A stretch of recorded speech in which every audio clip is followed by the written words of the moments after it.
সুযোগ সুবিধা আমাদের যদি আসে আমি দেখছি এখানে উপস্থিত অনেকেই হয়তো ৭১ দেখেন নাই, ২৪ দেখছেন। ৭১-এ মুক্তিযুদ্ধে যারা গেছিল তারাও এইরকম দেশপ্রেম নিয়ে বাড়ি গেছিল।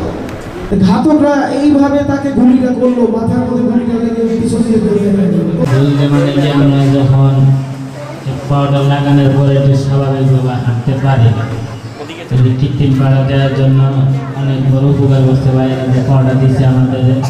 এখন যারা আমরা বেঁচে আছি, আমাদের সামনে কিভাবে দিন যাবে, কিভাবে চলবো, এটার জন্য যদি আমাদের পাশে কেউ দাঁড়ায়, বড়ভাবে যদি কেউ আসে, আমরা নিজের পায়ে দাঁড়াইতে পারি। আমরা পরের উপরে আর কতদিন চলবো? তো আমার পা কাটার সিদ্ধান্ত হয় হসপিটালে 19 জুলাই রাত্রেই কাটবে। আমার পক্ষ থেকে যতটুকু সহযোগিতা দরকার, আমার একটা ছোটোখাটো বিজনেস আছে, পঙ্গু যারা হয়েছে এদের যদি কোনো জায়গায় আমি পুনর্বাসন করতে পারি, আমার পক্ষ থেকে আমি পুনর্বাসন করবো।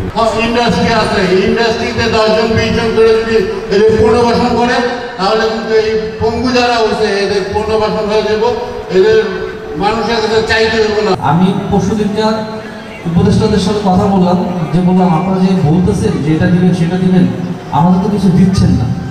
বলতেছে দেখো আমাদের তো আসলে কিছু লিমিটেশন আছে, আমাদের অনেক হাত ধরে কাজ করতে হয়। আমি বললাম আমাদের তো অগ্রাধিকার দেন, আমাদেরটা নিয়ে কাজ করেন।